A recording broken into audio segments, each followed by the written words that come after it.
Three, two, one. Okay. I'm Nathan South, and we are live in the Eagle's Nest. I'm here with Ed Fuentes. So very nice to meet you, Ed Fuentes. It's Fuentes, right? Correct. Okay. So let's go ahead and get started. So what branch of the military did you serve in? I served in the United States Navy from 2013 all the way to 2021 of November. I crossed over to reserves from that same month until now, current present. I'm still serving in Wow. reserves. Okay. What are you doing in the reserves? Right now, I'm attached to what's called an RSU unit. It's a reserve unit just for the NOSC itself. Now Okay. called NRC, Navy Reserve Center. Okay. We just support the command and other units that are coming through there that are doing their travels. Just making sure they're covered, getting prepared for deployment. Mm-hmm. And what did you do previously? You said it in the Army? Navy. Navy. I'm so sorry. What did you do previously in the Navy before you went into the reserves? What I did was I'm a aviation boatmate fuel. That's what the rate is. The rate's an ABF. And what we handle is the jet petroleum fuel. Oh, wow. So we handle all that for all the ships, naval aircraft, any other equipment on board, and at naval air bases. Oh, wow. So you were on board these battleships, handling petroleum, or were you kind of like handling it to put onto the ships? Both. Both? Oh, wow. Yeah, we handle even regular gas, what's called MoGas. Yeah, we bring them on board. Well, part of stores on load. We even do RAS, ships replenishment. So I was attached to the USS Arlington from 2014 all the way to 2018.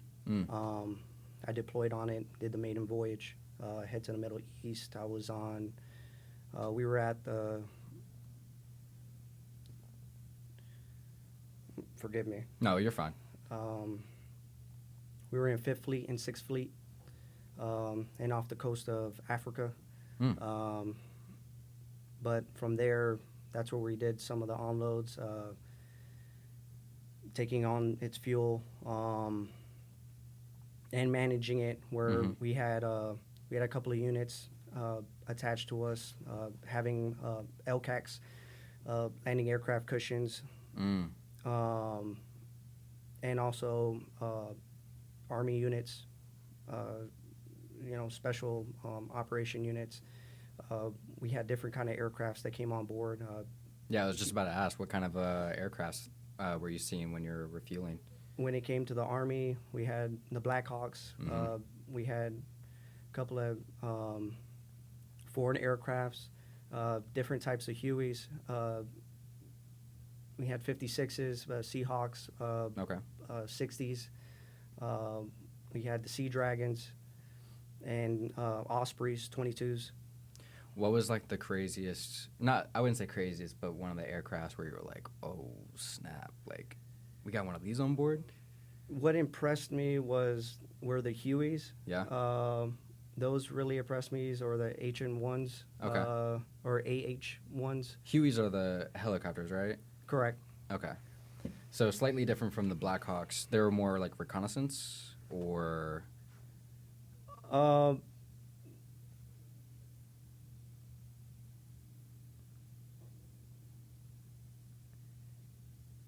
mean, I'm just kind of prodding it a little bit, just because people who may watch this may not understand a lot of like the military terms. You know what I mean? Like they're like, oh, what's a Huey? You know what I mean? Okay, so a Huey would be more for transportation. Okay. Medical evacuees or equipment or Okay. supplies. So they were kind of special. Right. But really, what caught my interest was the Chinooks, the old school Chinooks. I just remember my dad talking about it. My dad served in the military as well, in the Marines. Oh, wow. He used to talk about the Chinooks and how they used to transport some of the Marines on packing on back to the islands and stuff and back to the ship. So When did he serve? he served at the end of the Vietnam. So he got he was deployed in 1972, and then he got out about 2 years later, and then served in the reserves in California for another 4 years. But yeah, when he told me about Chinooks, and when I had the first one come on board, I was really surprised in how strong the winds underneath the blades were. Yeah. And it carries so much cargo, and it's just, I'm really impressed in how many years it's been on utilizing it in different time frames, and still currently utilizing them. Right. And it's almost scary too, because how old the equipment is. The bolt may fall off and the whole undercarriage just rips right out. Oh yeah, even for the 53s, the Sea Dragons, those were kind of what took their place. And those things, they were one prop or one propeller. The Chinooks have two propellers coming from front to back. Yeah. So the Sea Dragons are just one massive, beast that the Marines use to transport equipment and personnel. Does the Sea Dragon look similar to the Chinook, but just with one prop? No, not at all. I've never heard of the Sea Dragon before.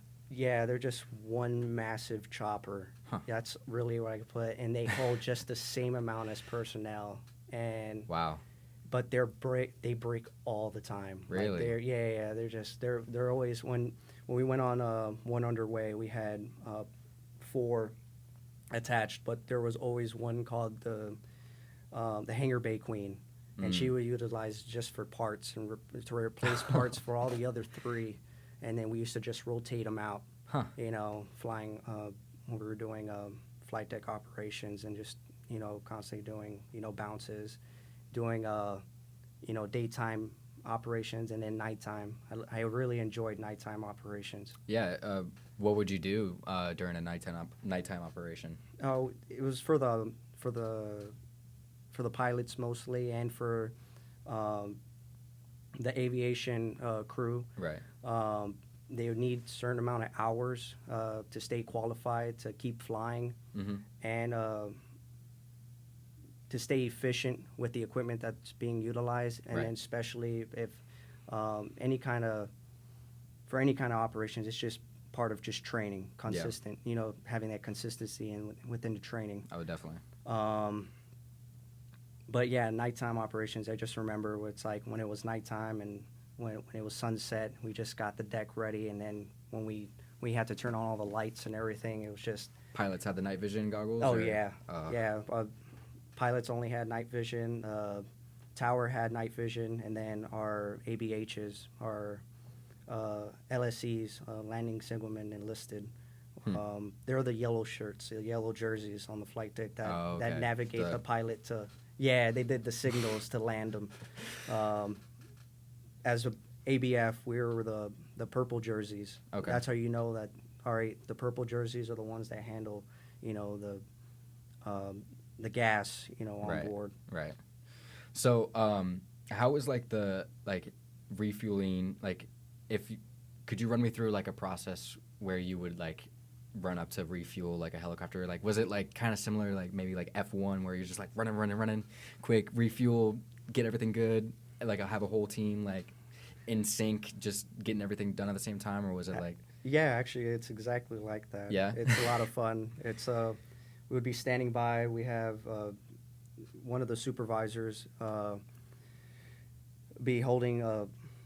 We would have cranials, and some of them had radios on. That's the full helmet, right, with the visors and everything? Correct. Okay. And some of the guys that were supervisors had radios on, and they were the only ones with radios. Everything else was just hand signals. Oh, okay. I'm sorry, I'm just thinking. It's just I love it. I was just talking about this the other day. Oh, really? So, when the air boss, when he calls in the radio and we have a bird inbound, he would say 5 mics, bird en route, fuels, prepare for gas, or prepare for fueling, and then we'll say, hey, team's up, and then we'll go on to the next room, which we had the office, and we'll call it in on the radio if they didn't have a radio, or if they did have a radio, they would hear it, and then everybody would start running out to position. Mm-hmm. Of course, we'll have pump room operating below decks. They're the ones that sent up the fuel. Top side on the flight deck, there was always two split when it came to fuels. You had below deck operations, and then you had the flight deck operations. Flight deck operations handle all the hoses, pulling the hoses, Right. and then handling the station within the flight deck. Okay. Specifically towards my ship, I was on a San Antonio class, LPD. Okay. I was on LPD 24.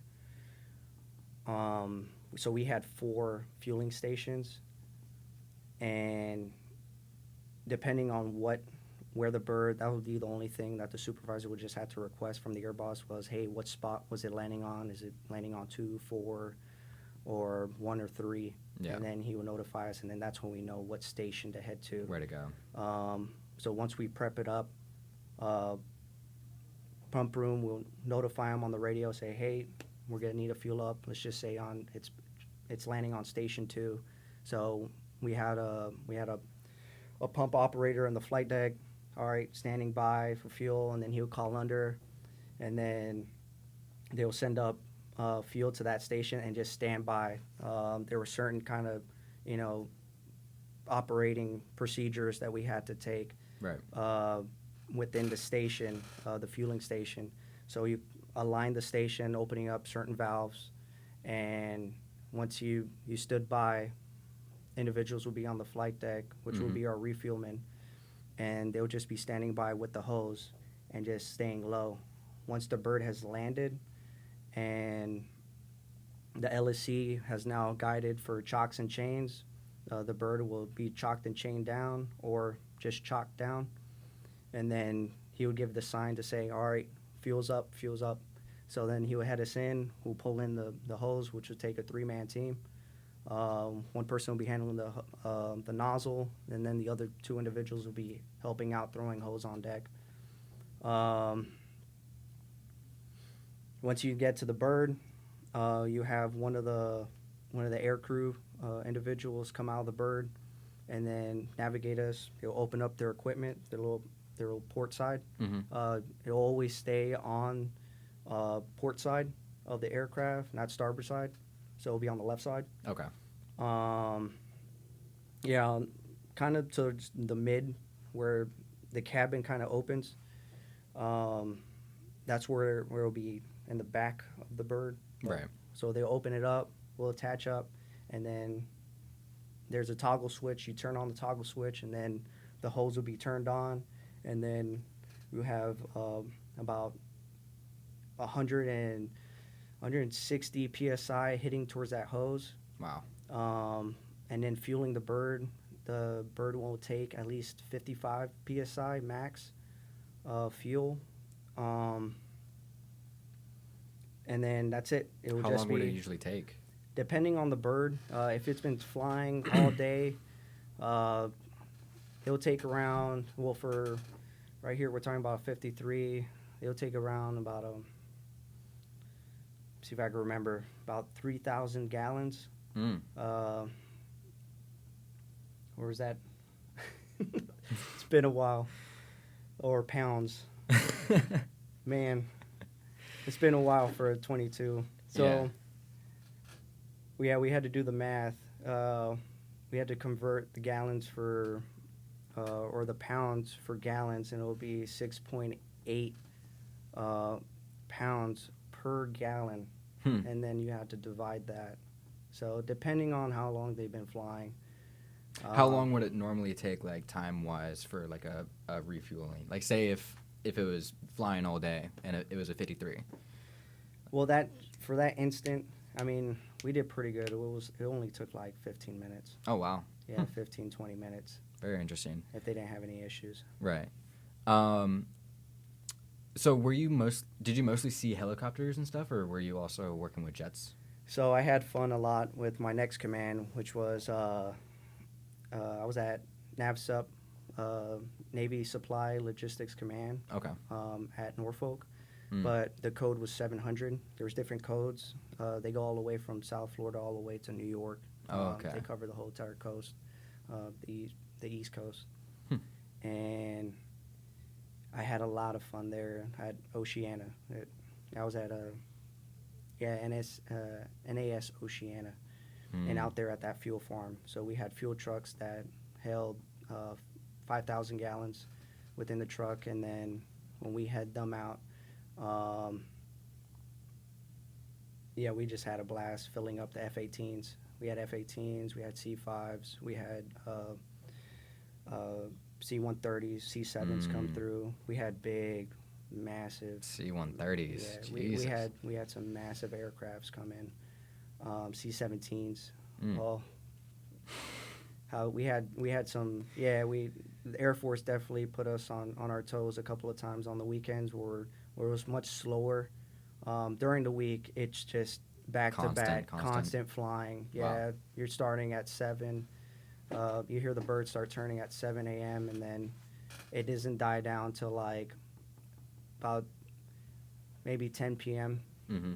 You know, due to the area that's at, you have the community to still think of, Yeah, no, of because course. you have them flying over houses a couple of feet away, and you're Okay, just that like, makes sense. I was gonna ask, so I was like, I'm surprised it's not like every single day, 24/7, 365. But that makes sense. Having F-18s coming through a residential neighborhood, something like that.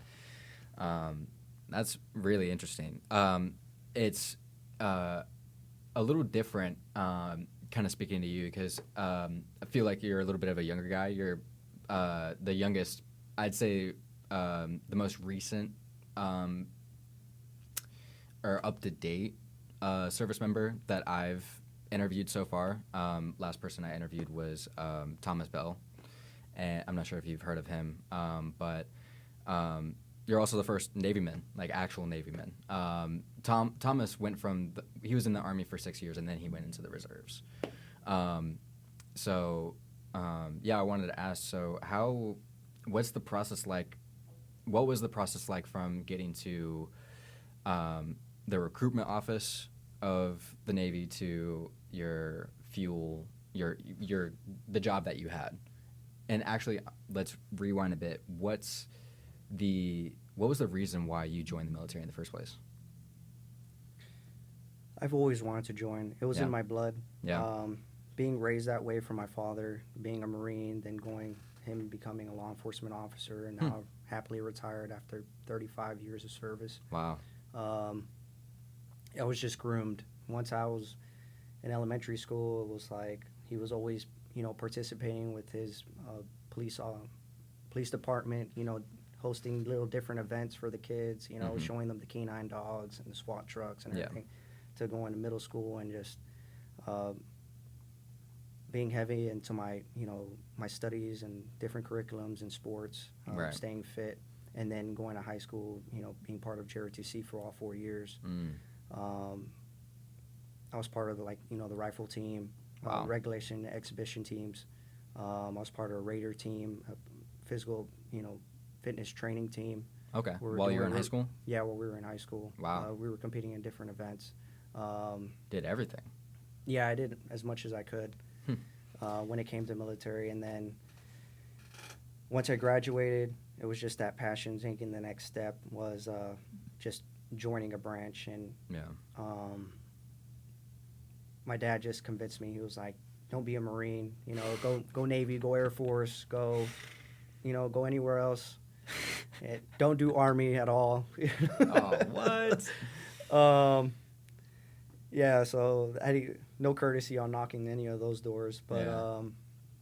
the Navy was just calling my name constantly, and then that I was able to get my foot through the door, and once they took me to MEPS, I was able to look at the jobs I was offered, and then I was just like, I just want the fastest one out of here, and because everybody was just saying that, oh, this one's going to take 9 months, this is going to take another wait of 12 months, and I didn't want to wait that long. I was ready to put on a Get uniform. And they offered aviation boatswain fuel, and they were like, you're rolling out in 3 months. Wow. And I was like, perfect. Hmm. So, yep, I was there. What attracted to you? What was attractive to you in the Navy, where you're just like, oh, it's calling my name? Was it working, like seeing the ships and all the planes and vehicles and all the stuff that they did? It's the water. Yeah. Also on my father's side, my dad's a master diver. I was just about to ask, you a scuba diver? Yeah, PETA certified? I have open water certification through my father. Awesome. Yeah, but he's been training. He did that search and rescue teams, SRT. Oh, wow. For his police department. Ran that whole program for a while. Huh. Back in the '90s, early 2000s. I've never heard of like a police dive team before. Yeah, That's interesting. there's a couple. Lee County Sheriff's Office has it. Different other departments have it. FDLE has it. FWC has it. Now, right now, they're still working on cars and vehicles that were hit.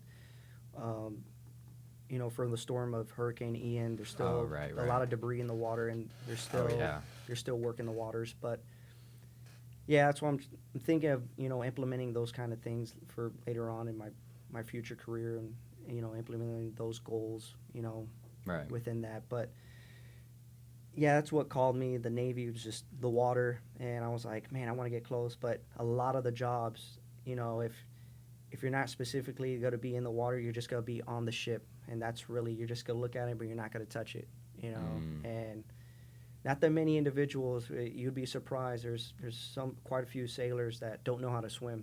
They make it through where they know how to tread water just a tad bit, but instantly they're gonna just start sinking.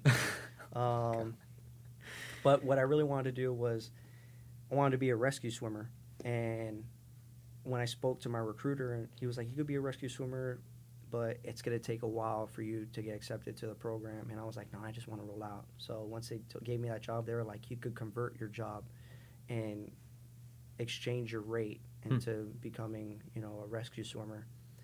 So when I got to my first command, and I was like, man, I told my leadership, and I was like, Chief, I want to be a rescue swimmer.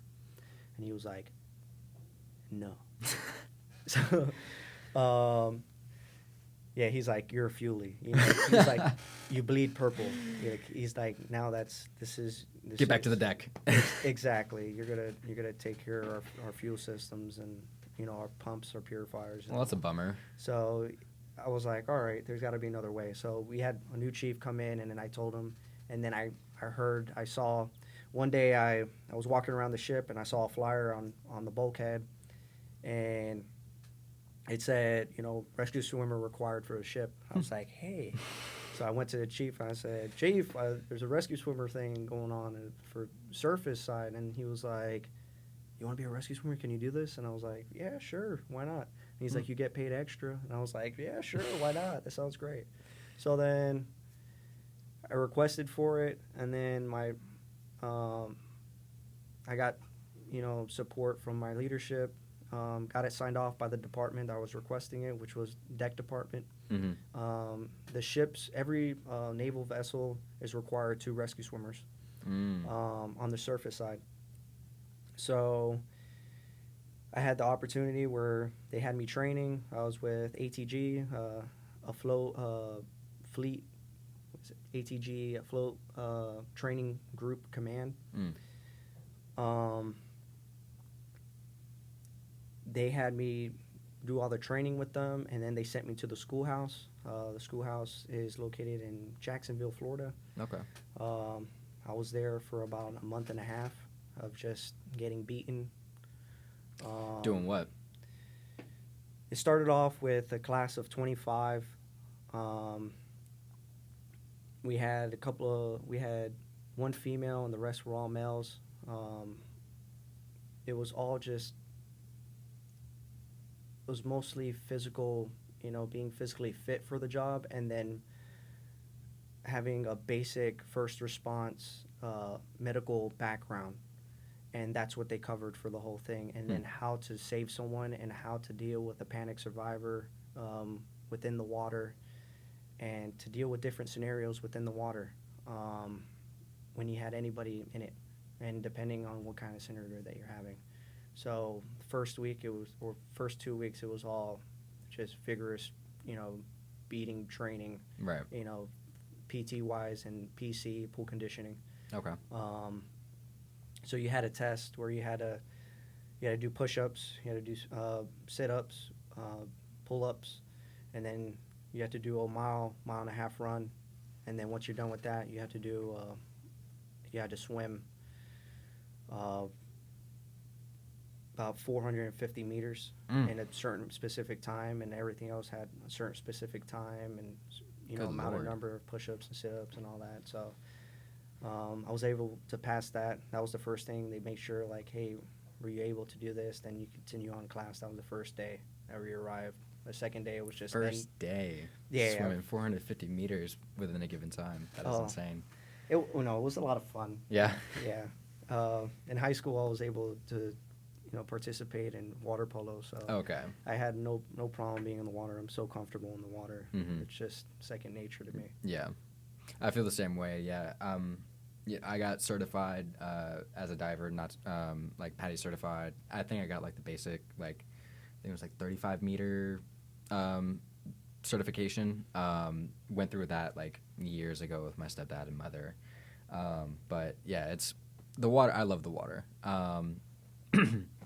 Although, sometimes it can get a little scary, like out in, open waters, like I'm sure you were when you're deployed on battleships or something like that. I don't know, just something about being, in like just swimming in a huge body of water where you can't see anything like around you. That's a little freaky to me personally. But that's it's crazy to hear like the amount of stuff that like you went through during like when you were training for as a rescue diver. Were you put in any like situations where like I've seen online where they have like cars flip and then have like flip into water and you have to try and get out? Or I haven't seen like a rescue diver situation like that where a diver comes in and tries to rescue someone out of a car, but I've heard and seen of like practices and drills where they basically you're strapped into a car and they just flip you into water and you have to try and like unbuckle, get out, and do all that. Not something that you did? Sadly, I wasn't. I wish I was. That's on the aviation side for AWSs. Okay. Yeah, those are aviator rescue swimmers and aviator special operation, unit guys. That it's not it's actually a simulated aircraft it's within a pool, and then it turns over, and then each and every specific seat has a specific exit that you have to take. Right. So once it turns over, you have to wait till it's completely done, and then everybody is submerged, and then you're just holding your breath, and then you have to take off all the specific ties, belts, and whistles, and then you take your exit. Yeah. And then there's a bunch of safety divers around that have octopuses that could be passed on just in case if somebody has a panic attack. Yeah. Or, a scenario where they just can't undo something, Mm-hmm. They're whatever seat that they're in. That's very interesting. Were you able to see something like that like in person, or just heard some stories from some buddies? No, reading about it. Okay. Gotcha. Yeah, having buddies going through the training. I have the ATG. Those are the guys that actually train us. They're the ones that actually go through that training, and then they pass on all these other trainings, because if they go in a scenario where a chopper goes down, who's going to save them? Exactly. That's us that they're training. We're the ones got to go save them. They're going to have all kind of wounds. So like if they've been ejected out of the F-18, or if they were thrown out of a helicopter, they're going to have all these wounds that are, that we're going to have to, take care of once we bring them on board. So what's the most valuable thing? You're still serving in the reserves right now, but what do you think is like the most valuable thing that you learned while you were in the military, like in the Navy? it's not one specific thing. It's a plethora of things because each and every for being 5 years at one command and 3 years at another, Mm-hmm. you're going through a whole transition. Annually, Yeah. you're getting a different chain of command or different leadership coming in, Hmm. and you're meeting different individuals, even though you're at one place.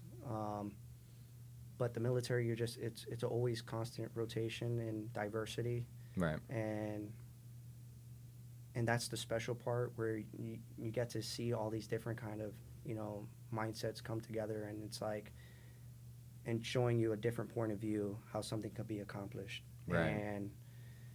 and that's very valuable. Another valuable thing is no matter what position you are, you're always going to be able to, have the opportunity to be a supervisor or to be a follower, and then to understand those roles, because there's a lot of certain situations where an individual knows how to lead but doesn't know how to follow, or they know how to follow but they don't know how to, Lead. take supervision and then know how to lead, others, Hmm.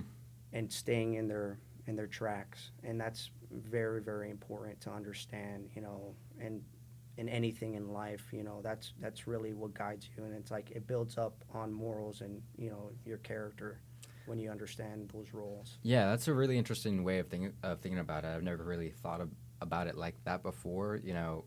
Having to learn that discipline of being following someone's orders, to a T, especially in the military, and then also getting those skills as a leader, teaching people how to do things, and kind of reversing the roles on them of from when you were a follower and now you're a leader. But I like that a lot. I like that perspective. So you were saying you're still in the reserves now. Are you planning on transitioning back into the civilian life anytime soon? Well, so far being part of the reserves, it's just part-time. Okay. So I've been having the pleasure just being home now, being stationed 8 years in Virginia, and now coming back to Florida and enjoying this weather, this warm weather, Yeah. and just being close to family, where it's not where I have to worry about now, hey, I got to buy this airplane ticket, just fly back and then just start training or getting ready for deployment or Yeah. doing underways. Okay. So would you say you kind of transitioned out of the military from when you left the Navy? From active duty. From active duty? Yeah, I'm in like that limbo right now. Yeah. So it's like it's a different cover. Yeah. That's How's that been going for you? That's the way me and my father talk about it. It's that different cover that we have now. That now it's, being a father, I have that cover. Being now a civilian, I have that cover. Yeah. Reserve, once I have training coming up this weekend, so I have that cover. Putting back on. I have school, being a college student now, I have that cover. Yeah. Anytime I have to throw Putting any the mask cover. on. Yep, exactly. I got you. That transition,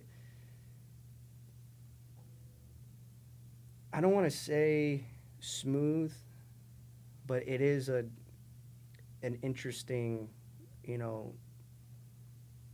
different kind of, outlook I had to take, because it was definitely a different, environment for me to get used to. 100%. Yeah, I would say, any veteran's transition out of the military is anything. I wouldn't say anything far from being smooth, but there's always something, from talking to Troy to talking to Thomas to talking to you to talking to my father, all the veterans that I've talked to have had, an interesting transition. And it was never like, oh, I'm out and I'm a civilian now. Cool. Like there was always something, my father had PTSD, so he was struggling with that for a while.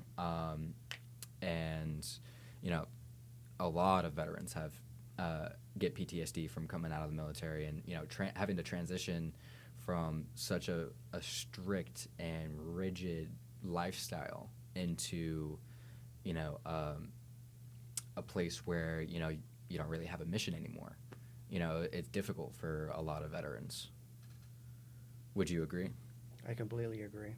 That's definitely one of the great impacts that we're still having, and that's why, sadly, the numbers of the losses are more on the suicide route rather than partaking in, you know, in war, right, or different battle or security measures that are taken. Like it's the battles are always lost once the war or your mission is over. Of course, it's when they come back.